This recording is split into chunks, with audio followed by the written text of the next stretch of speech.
Spread the fire. Welcome back to SMWX. And due to popular demand, I have, again, a fascinating conversation ahead for you with South Africa's premier political analyst, Gogo Aubrey Machikli. Togoza Gogo, thank you so much for joining us once again. Togoza Kesh. Togoza. Well, all I can say before we start is I've just given up. My inbox is just please interview Aubrey Machikli. That's basically the only thing I seem valuable for. So all I can say, all I can say is I've delivered. Well, it is a blessing that your inbox is full of demands for us to have another conversation. I hope that as it has happened before, what is going to come out of my mouth will not come only from my brain. I hope, as I asked, and as I always ask before such a conversation, that if God has anything to say, I hope He will say it through the mouths of our ancestors. And if they have anything to say, they will say it through my mouth. And that which comes from my brain, they will guide accordingly. Well, on that note, it's a difficult time in the world, and we've just lost who I know as Uncle George Bezos.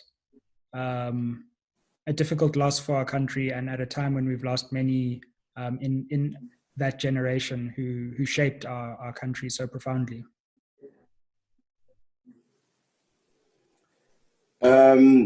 It is a difficult period with respect to the fact that we seem to be seeing also the passing of an age. I had a conversation last night with a friend who was saying to me that people like George Bezos and those of his generation seem to have a different quality, a humanity that is not common amongst those of us who were born long after their birth, my generation and the generations after.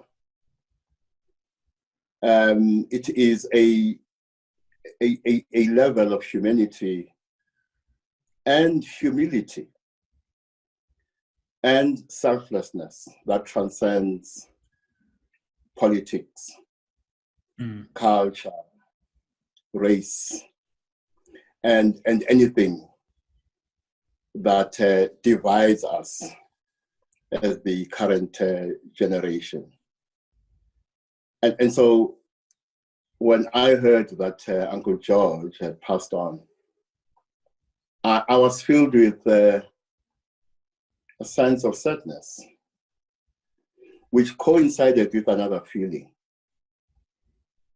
a feeling of gratitude, that I was fortunate to be one of those to sit at his feet and benefit from his wisdom and benefit from his knowledge of our history. Because there was a time when Mary Metcalf, George Bezos, and I spent lunch together almost every day. And I got to learn quite a lot from him. There are things Uncle George told me about how our political and constitutional order came into being. I'm referring here, of course, to our post-apartheid reality, which he will take with him to the grave. And these are things I myself will take to the grave because I do not have his permission to talk about them. But they gave me a very deep insight about some of the weaknesses and the strengths, of course, of our constitutional and democratic order. An insight I would not have gleaned had it not been for the good fortune of spending so much time with him, having lunch with Mary Metcalf, as I said. It strikes me that we seem to be in a paradox where there's such a dearth of political leadership on the one hand, but we have this abundance of ancestors and examples to draw from on the other. And it just seems a strange situation in which to be as a country. Well, I think as a country, we are both blessed and cursed. Blessed to the extent that in this country walked giants like George Bezos, Nelson Mandela, Charlotte Maxeke, Dorothy Nyembe, Walter Sisulu, O.R. Tambo, and others, during what must have been a golden period in our history. And therefore we are blessed in another way, that even though they no longer walk amongst us, we have quite an example to follow. We have no reason, for instance, to be as corrupt as we are. We have no reason, for instance, to be as selfish as we are, opposed to their selflessness. We have no reason not to care about ameliorating the social, economic, and political conditions of our people, when we have such good examples that were set by these giants, when it comes to sacrifice, when it comes to selflessness, when it comes to conducting ourselves always in a manner that improves on the weaknesses of the human condition. So we are blessed that they walked amongst us, but we are cursed that they left just as we were entering the period of what I hope in the end will be liberation, with the advent of democracy in 1994. So many of these giants, as the so-called new South Africa was being born in the lead up to the 1994 elections, started leaving us, and they continue to leave us. And they leave us at a moment which makes me very sad, because they must be very sad at the moment of their passing, when they look at what we have become. Firstly, as humanity. Secondly, they look at what the country has become compared to what we thought it would become. When they look at what the ANC has become compared to the mythical ANC, an ANC that would always act in the interests of the downtrodden. They must be very sad when they look at what has become, not only of the ANC, but what has become of the liberation project. And when they look at the fact that our freedom, our liberation is being deferred by those with whom we fought for the same liberation. But at the same time, the world is going through a chronic lack of leadership. You look at America, you look at Europe, you look at the continent, our own continent, you look at Brazil, you look at the whole world. The whole world is going through a chronic lack of leadership. And I think the chronic lack of leadership we must see as a messenger. These poor leaders, these inept leaders, these uncaring leaders, we must see as messengers they are here to show us how bad the human condition has become. And therefore, through them, we should be able to see what it is that we must do to be better, to do better, to change the human condition for the better. Well, on that note, I want to take you up on something that you were saying about the ANC,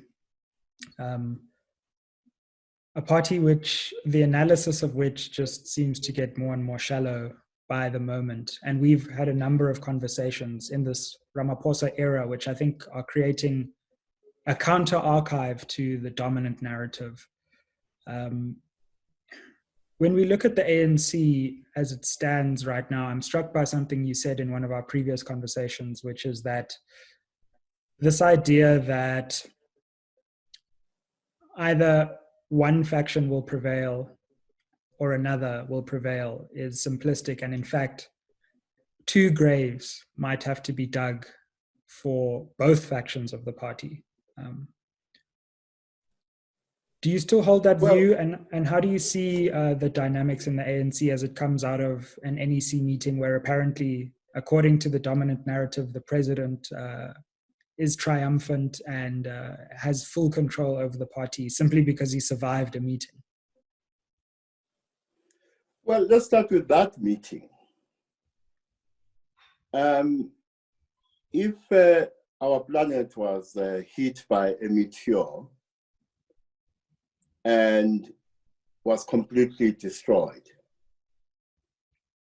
as that NEC meeting was coming to its conclusion, it would be at a point when President Cyril Ramaphosa came out of the meeting slightly better than we had anticipated. There was speculation that there would be blood on the wall, and some of the blood would be his, and he would come out of the meeting with a bloodied nose, so to speak. I think he found a great ally in Jacob Zuma at this meeting. I do believe that the letter by Jacob Zuma is the best thing that could have happened to Cyril Ramaphosa since he received a prepaid voucher of 1 billion rand prior to the NASREC conference. So the letter was the best thing that could have happened to him. Because in a way, Jacob Zuma's letter takes away attention from the ineptitude of the president, from his weaknesses and from his failures. And to me, his own letter highlighted his own weaknesses and his failures. And therefore, any attempt to discuss those weaknesses and his ineptitude was thwarted by the letter from the former president, but was also thwarted by what still remains a highly factionalized climate in the ANC, where the truth is not an objective reality, but is a subjective reality, the orientation towards which depends on the faction to which you belong. But you are right. The sanguine manner in which his supporters and apologists came out celebrating this so-called victory, I think is an indication of the extent to which we still refuse to engage with the reality that, for instance, the 9 wasted years of so-called Jacob Zuma's presidency were the 9 wasted years of ANC misrule. And therefore, President Cyril Ramaphosa is complicit himself in that 9 wasted years of ANC misrule. And because he is complicit, the idea that he is a messiah is a desperate attempt to do what happened the last time I checked in the Bible, when something was created out of nothing or something was created out of mud. And therefore, this victory, let's say it was a victory. What the victory does not change is the fact that he comes out of it, that is President Cyril Ramaphosa, feeling emboldened. But his political opponents come out of the same meeting feeling emboldened, that to the extent that they may have miscalculated in their preparations for this meeting, and to the extent that their interests may have been damaged to some extent by the letter from Jacob Zuma, they must prepare better for the next stages of this continuum of tensions and battles between different factions in the ANC. But what I would like to add to what I've said previously is this.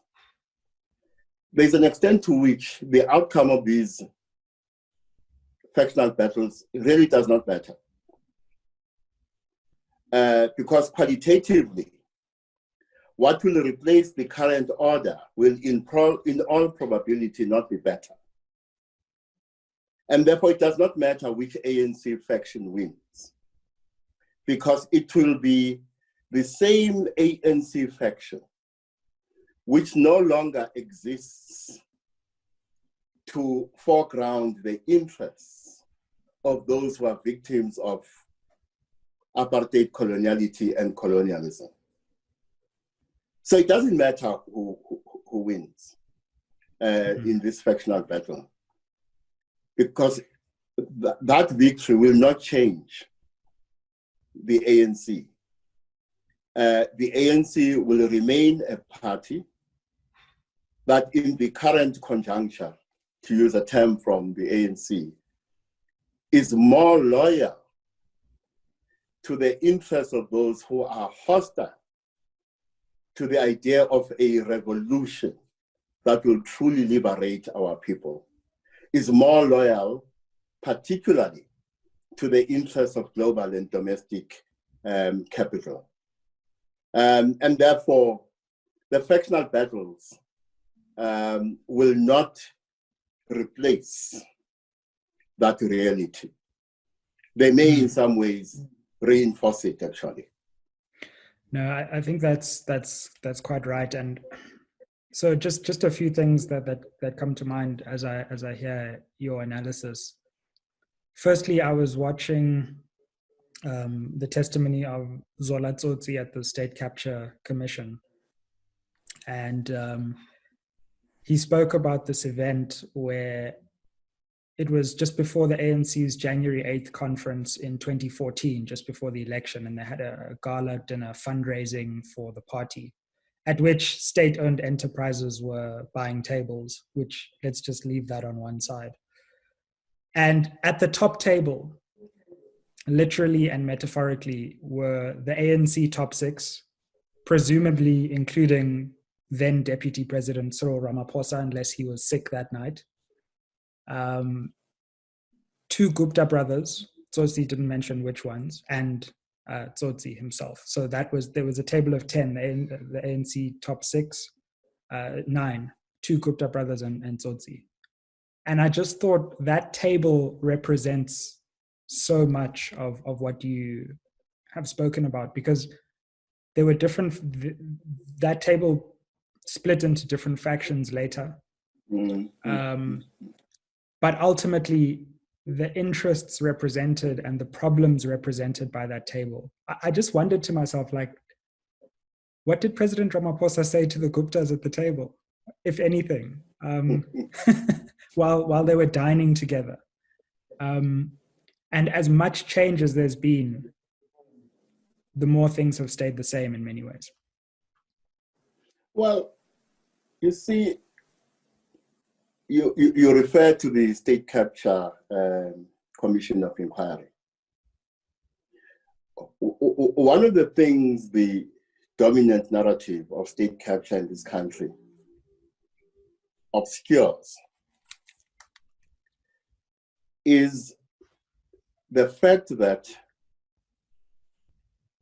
to the extent that power exists in counterpoint to powerlessness, both the power and the powerlessness are not perfect in their nature and character. And therefore the power is not complete and the powerlessness itself is not complete. Which means, to the extent that we can argue that even the leaders and members of the ANC are victims of coloniality, it can be argued, therefore, that the post-apartheid state over which they are supposed to preside is a state that is a contested terrain. But even before the ANC takes power in 1994, what you have in terms of the dominant interest in the global and the domestic economy is the imperative to reproduce dominant logics. And one of those dominant logics would be the dominant logic in terms of how society and economies should be organized. And one of the instruments you use to reproduce those dominant logics is the state. So one of the reasons you must capture the state is to reproduce dominant logics. As part of the process of reproducing those dominant logics at a cultural, at a racial, at a political, at a legal, intellectual and other levels in society as a whole. Which means by the time 1994 happens, the post-apartheid state, like other states in the world, have been captured by coloniality. And it is therefore not surprising that the post-apartheid state to this day or today, exhibits features of neo-coloniality, and our economy exhibits features of the neo-colonial as a result.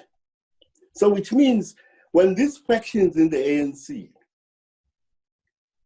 fight to capture the state, they are fighting to capture a state that has already been captured by these forces of coloniality and neo-coloniality. And therefore what they are fighting for are remnants of state power. Not state power itself, but remnants of state power.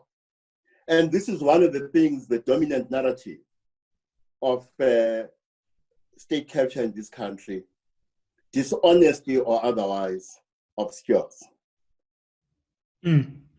Absolutely, absolutely. It's a wonderful way of putting it. And I do want to move on to other political dynamics, because we won't just focus on the ANC, because I think one of the problems with how we analyze SA politics, especially when an ANC meeting happens, is we think politics is equivalent to ANC politics.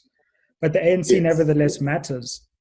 And I think that just the last thing I would want to get your views on is we've now kind of reached the halfway point, funnily enough, of because it's still presented, the ANC, the Ramaphosa ANC presidency, as if it's in its infancy. It's actually more than halfway through, as we move towards December 2022, when the ANC will have its next elective conference. And so what are the kinds of things we need to be looking for as that process builds up? You know, next year will be the final year in many ways of a substantive agenda before the election machinery starts kicking in. And how should we be analyzing the ANC as we lead up to yet another ANC elective battle, potentially, in not a lot longer than 2 years? Well, were it not for COVID-19, at the end of June, the ANC would have had a National General Council. It's a midterm conference, at which conference the opponents of the president would have tried to undermine him. Some of them even argued they'll try to remove him. There is no provision, by the way, in the ANC constitution for that to happen at a National General Council. But the National General Council would have given us two signals. Firstly, the direction the battle to undermine and unseat the president would take. And it will also signal the direction in which policy would go as far as changing it is concerned. Now, you are right that South African politics is not reducible only to that which occurs inside the ANC. And that is why, to understand what is going to happen, we must not talk only in terms of what will happen in or to the ANC. We must talk more about what will happen to the country and the kind of forces that will drive change in South Africa or lack of change in South Africa. In doing so, you can't talk about the ANC without talking about the DA. Now, when you look at what happened at the DA's policy conference, it's very clear that the return of Helen Zille represents a very important moment in our politics. You must remember that in 2013, the DA held a policy meeting. At the end of that policy meeting, the DA announced that it had discovered race and argued that race was a predictor of advantage and disadvantage in South Africa. At the end of the policy conference of last week, the DA abandoned that position. Why? Because with the return of Helen Zille comes the return of something else, an attempt to go back to the roots of the DA. The roots of the DA being a time when it existed through the Liberal Party, the Progressive Federal Party, its precursors, to promote the interests of the English-speaking middle class. And as things changed in the country, with the DA moment, especially under Helen Zille, something else happens. That in order to defend whiteness, Helen Zille thought it wise to blacken the DA, to increase its membership and its support amongst Black voters. And that put the DA in an interesting position, because the blackening of the party became a way of protecting or defending whiteness or white interests, particularly white economic interests, that was seen as a threat by conservative elements in the party, who felt that the blackening of the party was diverting the party away from its traditional liberal values. And by the way, just in passing, elsewhere in the world, the DA would not be called a liberal party, to be a conservative party. But be that as it may. So you have this clash now, that there's a realization within the party that for it to grow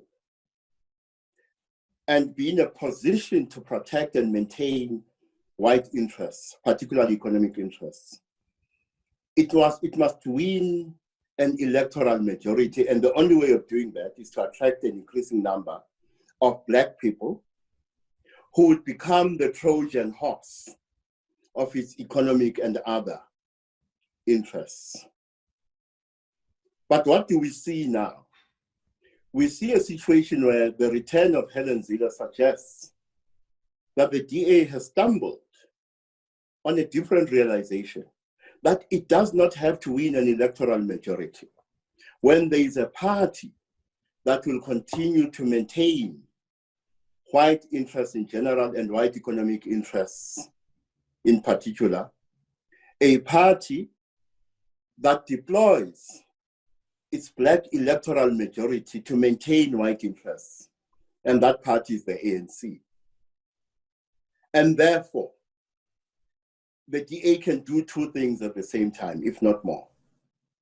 It can try to maintain its core constituency and maintain whiteness, while at the same time, through the ANC, it can govern and maintain those interests of whiteness. So that's another way we need to look at the ANC. We must look at the ANC, as I continue to say, as a party with the DA that exists to maintain the interests of the establishment, particularly the economic establishment. So the question we need to ask about the ANC, can it become something different from this reality? For me, that's the key question.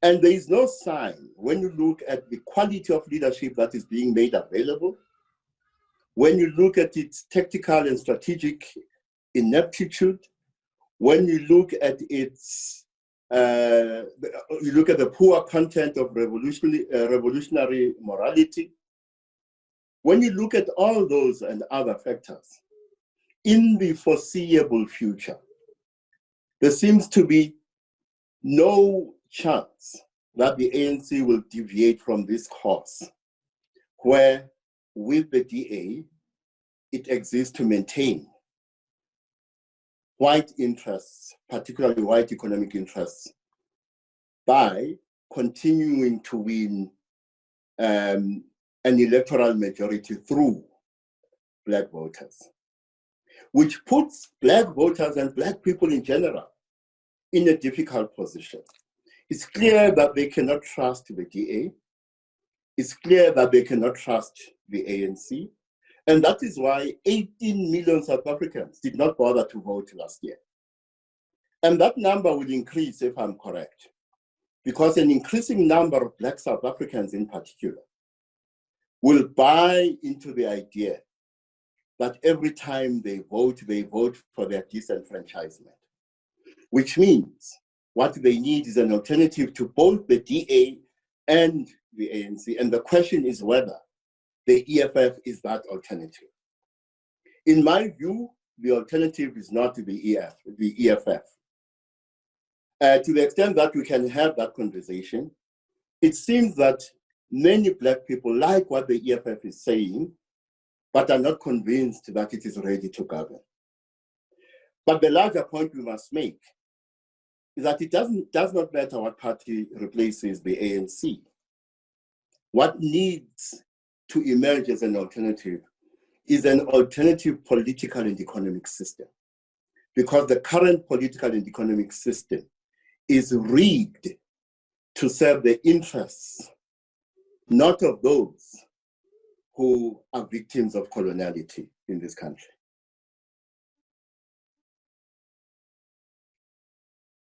I think there's a very important conversation that is not being sufficiently had about this great reversion in the DA to the politics of the 1990s and early 2000s. And in some ways, it's almost as if COVID-19 and all that's happening in the ANC and the EFF and is somehow masking that our biggest opposition party has undergone this incredible transformation, for lack of a better word, and reversion to its earlier style of thinking.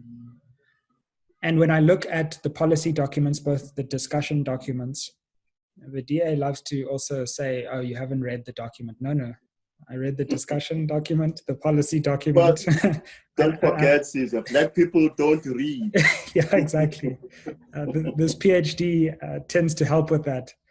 And so they seem stuck in a very incoherent position where what they've done now is they've copied and pasted the Sustainable Development Goals as their policies, which are completely, of course, necessarily divorced from the South African context.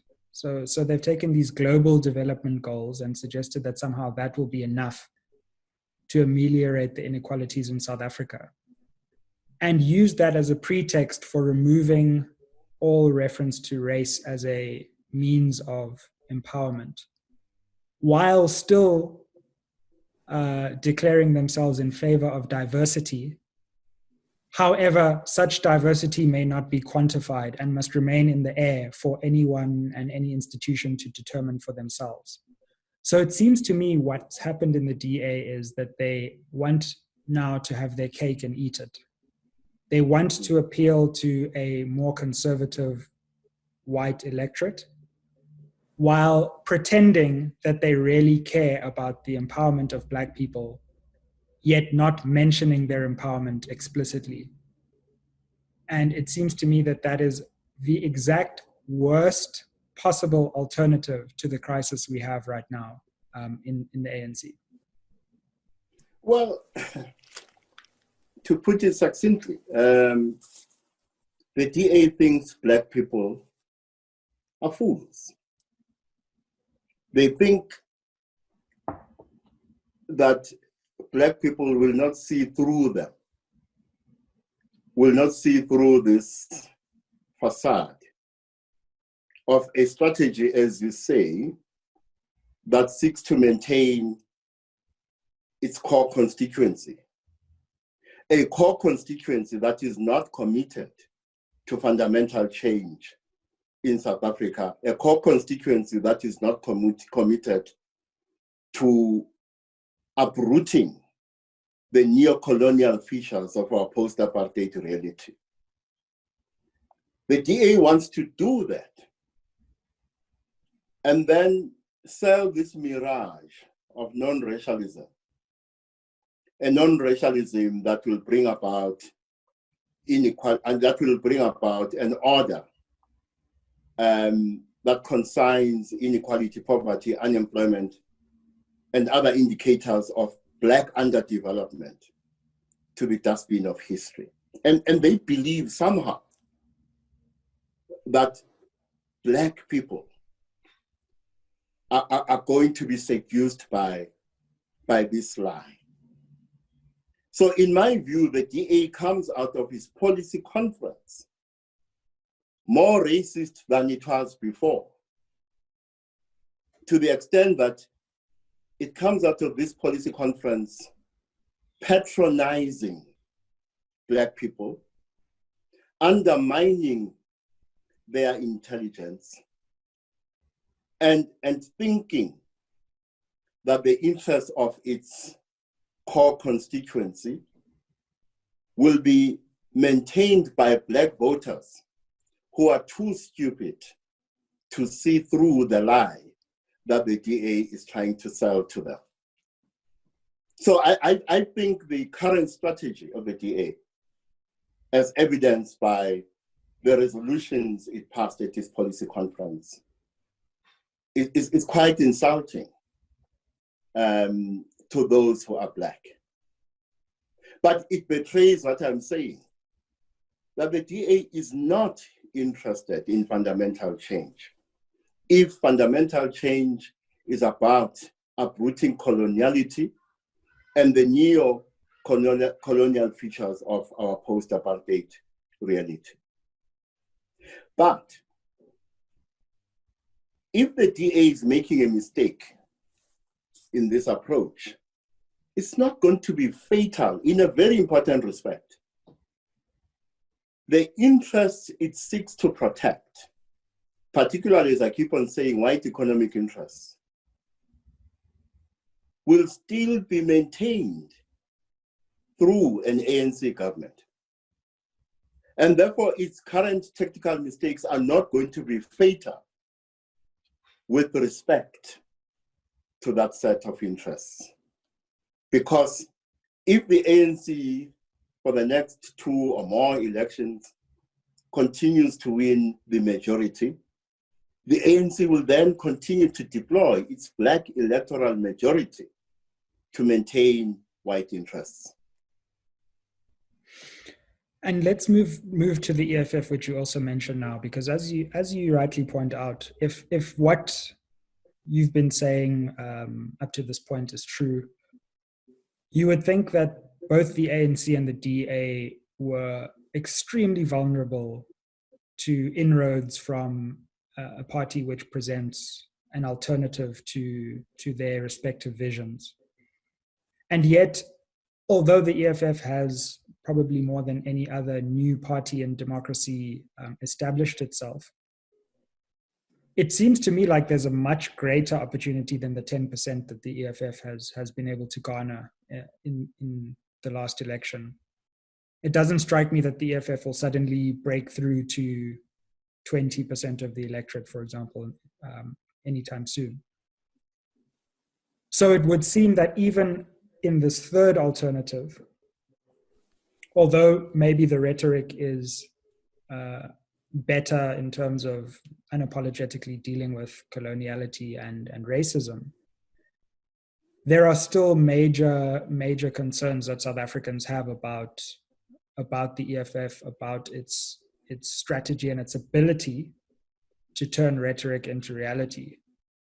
And so in some ways it's succeeded better than other new parties, but if you really look at the opportunity that's available, it still seems not to be grasping that opportunity to the fullest extent. So what do you think about where the EFF is? And also in light of, maybe we can use these clicks protests as a prism through which to understand both the weaknesses and the strengths of the EFF as it currently stands. Well, I continue to believe that the greatest strength of the EFF is Julius Malema, a highly gifted politician, probably the most gifted politician in South Africa. And I'm not saying this approvingly, because of what politics is. He is quite a gifted politician. But I think Julius Malema is also the greatest weakness of the EFF, to the extent that there is a perception that without him, there can be no EFF. As a result of which, the South African voter who has seen other parties in the past that have been a one-man or a one-woman show, underperforming in relation to its potential or their potential. The South African voter seems to be taking the view that because beyond Malema there may not be an EFF, or at least an EFF as we know it, the EFF does not constitute a credible alternative to the ANC. But there's also an element of ageism, I think, on the part of the voter. We seem to think that being young on its own means that those who are young are inherently lacking in wisdom and prudence, and therefore cannot be trusted to govern. I think that element does exist. And then when you look at the optics of how some of the leaders of the EFF sometimes behave, the optics tend to reinforce that perception that youth translates to lack of wisdom and lack of prudence. But another way of looking at that is that to some extent, maybe we must accept that the South African voter or South Africans are conservative. And this takes us back to the ANC, by the way, that one of the things that is happening in the ANC is not just the factional battle, but a battle between those who pretend they are pursuing an agenda that is radical, an agenda for fundamental change, who recognize that South Africa is in need of the kind of revolutionary change we have not seen since 1994. And then you have another group that is conservative in nature, and at the moment is dominant in the ANC, that seeks to maintain the status quo, particularly in the economy. But back to the EFF. I personally think that the weaknesses we see in the DA and the ANC are enough for the EFF to breach 15% in the next election. And if the EFF does not do that, it will be because of how it is perceived. And some of the perceptions, as I've said, are not fair. They are a product of the fact that to some extent we are conservative and to some extent we are ageist. But some of them are about the EFF needing to look at politics as optics and look at whether it does not need to adjust the optics to make gains in political terms. But another question for me is, to the extent that it posits a radical philosophy, particularly when it comes to the political economy of race in this country, does that tally with the perception that you can take a person out of the ANC, but you cannot take the person out of the ANC? In other words, I mean, you cannot take the ANC out of the person. In other words, is the EFF not being damaged, for example, by the VBS scandal, because of the perception that it is a version, or it has become a version of all that is venal and nefarious and corrupt that we see in the ANC? And to the extent that the South African citizen objects to that with respect to the ANC, the South African citizen can therefore not trust the EFF. But as I have said, if the EFF is to posit a credible alternative to South African voters, it must take the lead in imposing a discourse that is dominated by the idea that there is not a single party in South Africa that can be a credible alternative to the ANC, because what is required is an alternative to the ANC that will be part of forces that install a political and economic order that is antithetical to the current political and the economic order, whose logic is counter-hegemonic to the dominant logic today in the economy and how society should be organized. In other words, to the extent that the capitalist system and liberal democracy are rigged in favor of a global and domestic establishment that does not exist to uproot inequality, that does not exist in our context to uproot coloniality and neo-coloniality. To that extent, if the EFF cannot posit such an argument and a logic,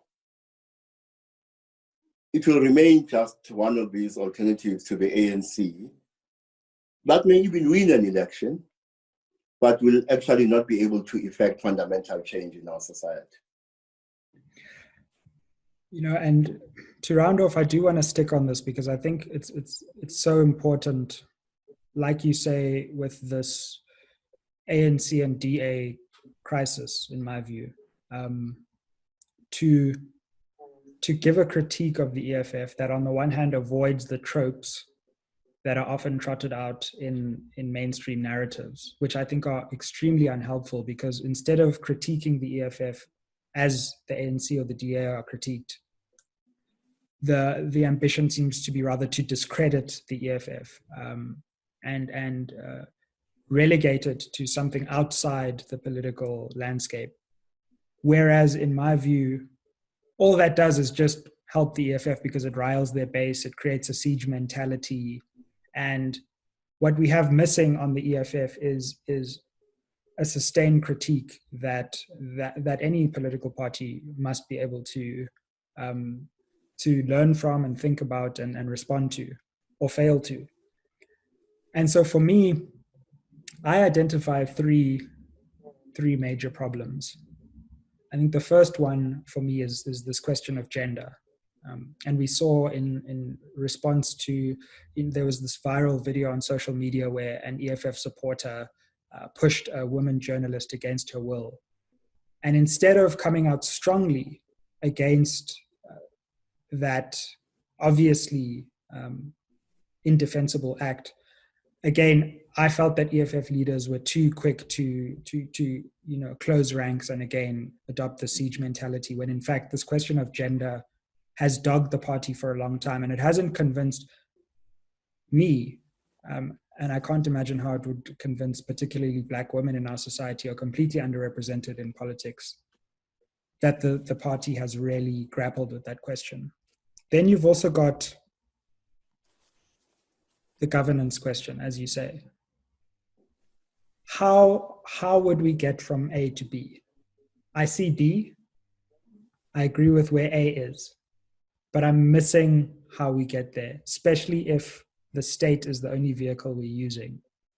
And our state is so incomprehensibly inept that to imagine it could do so in a short period of time just seems to me foolish. And then, yes, and then you've got this question of similarity with the ANC. But let's just look at those two, for example. Unless the party can really grapple with those issues, then its ceiling will always be fairly entrenched. Well, let me start with the link between state capture and gender. As I've already argued, by the time ANC factions start fighting for remnants of state power, the state has already been captured by the forces of coloniality. And remember here, we're talking about global colonialities as they manifest in different parts of the world, including South Africa. Now, let's focus on the adjective. In this case, state. But there are other forms of capture which come with different adjectives. Corporate capture, for instance. But there's a form of capture that we seldom talk about, that is not part of our discourse of state capture. A form of capture that pre-exists state capture as we know it. We saw it through slavery, that one of the imperatives for those who need to capture is to capture people. So not just nation states, but people. Patriarchy is a form of capture. There is no state anywhere in the world that is not patriarchal. All states in the world are patriarchal states. And if I am correct, in terms of gender, we have a form of capture through patriarchy, through which women are captured.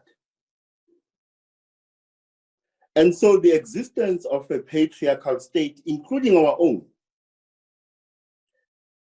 betrays the existence of the idea that women are a commodity, and therefore a commodity to be captured.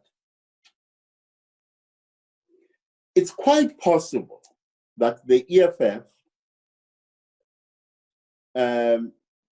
which is part of our society and therefore will reflect these patriarchal impulses, it's quite possible that in it, there are too many who are not women, who are not sufficiently sensitive to this reality I'm talking about. Patriarchy is a form of capture. But it is also quite possible that it's because of our political culture at the domestic and global level that one of the things that must not be foregrounded is gender in order to win elections. So it's quite possible that the personal sensibilities of males, of men in the EFF inform this response towards the assault of this female journalist that you are talking about. But they are part of a societal male patriarchal impulse that is blind to the kind of acts we are talking about. And therefore, to the extent that there is a need to involve men in anti-patriarchal struggles, that must extend to political parties. So we are not going to have a society that is not patriarchal. We are not going to have a state that is not patriarchal until our men, in terms of their own impulses, become anti-patriarchal. And until that happens, it will manifest in political parties, amongst others, including the EFF. But there's a reason why the EFF is discredited.